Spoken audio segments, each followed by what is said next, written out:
കോഴിക്കോട്ട് ഓട്ടോറിക്ഷ കത്തി നശിച്ചെന്ന് വ്യാജ സന്ദേശം അറിയിച്ച യുവാവിനെതിരെ കേസെടുത്ത് നടക്കാവ് പോലീസ്. മലാപ്പറമ്പ് സ്വദേശി സുജേഷിനെതിരെയാണ് കേസെടുത്തത്. വീടിന് മുന്നിട്ടിരുന്ന തന്റെ ഓട്ടോറിക്ഷയ്ക്ക് ആരോ തീയിട്ടുവെന്ന് ഇന്ന് പുലർച്ചെ 3 മണിക്ക് യുവാവ് പോലീസിനെ അറിയിക്കുകയായിരുന്നു.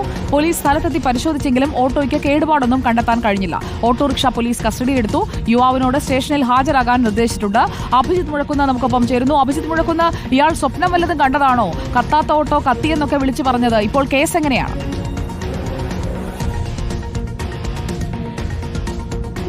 സുജിയ, കോഴിക്കോട് സിറ്റി പരിധിയിൽ ഇങ്ങനെ ചിലരുണ്ട് എന്ന് പോലീസ് പറയുന്നു. നിരന്തരം ഇങ്ങനെ പോലീസിനെ വിളിച്ച് ഇത്തരം വ്യാജ സന്ദേശങ്ങൾ അറിയിക്കുക, പോലീസ് അവിടെ എത്തി നോക്കുമ്പോൾ യാതൊരു പ്രശ്നവുമില്ല എന്ന് കാണുക. അങ്ങനെ 2-3 പേർ ഈ സിറ്റി പരിധിയിൽ തന്നെയുണ്ട്. അത്തരത്തിലൊരു സംഭവമാണ് ഇന്ന് പുലർച്ചെ ഉണ്ടായിരിക്കുന്നത്. ഏതാണ്ട് 3 മണി സമയത്താണ് പോലീസിനൊരു കോൾ വരുന്നത്. തൻ്റെ വീടിന് മുന്നിലുള്ള ഓട്ടോറിക്ഷയ്ക്ക് ആരോ തീ വച്ചിട്ടുണ്ട്, ഓട്ടോറിക്ഷ നിന്ന് കത്തുകയാണ് എന്ന് പോലീസിനെ അറിയിച്ചു.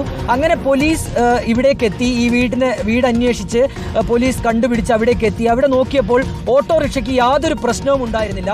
തുടർന്ന് പോലീസ് വീട്ടുകാരെ വിളിച്ചു. അപ്പോഴാണ് ഒരു പ്രായമായ ഒരാൾ വീടിന് പുറത്തേക്ക് ഇറങ്ങി വന്നത്. അയാൾക്ക് പോലീസ് ഇത്തരം കാര്യങ്ങൾ അന്വേഷിച്ചു. അപ്പോൾ അയാൾ പറഞ്ഞു തൻ്റെ മകനാണ് നിങ്ങളെ ഫോൺ വിളിച്ചത് എന്നറിയിച്ചു. തുടർന്ന് പോലീസ് ഈ മകനോട് വീട്ടിൽ നിന്ന് പുറത്തിറങ്ങി വരാൻ ആവശ്യപ്പെട്ടെങ്കിലും ഇയാൾ പുറത്തിറങ്ങി വന്നില്ല.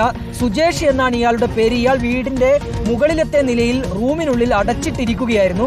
തുടർന്ന് പോലീസ് ഈ ഓട്ടോറിക്ഷ കസ്റ്റഡിയിൽ എടുത്തിട്ടുണ്ട്. ഇയാളോട് ഇന്ന് നടക്കാവ് സ്റ്റേഷനിലേക്ക് ഹാജരാകാനും പറഞ്ഞിട്ടുണ്ട്. ഇയാൾക്കെതിരെ ഇപ്പോൾ പോലീസിനെ വ്യാജ സന്ദേശം അറിയിച്ച് തെറ്റിദ്ധരിപ്പിച്ചതിനാണ് കേസെടുത്തിട്ടുള്ളത്. സുജിയ, വിവരങ്ങൾ നൽകിയത് അഭിജിത്ത് മുഴക്കുന്നാണ്.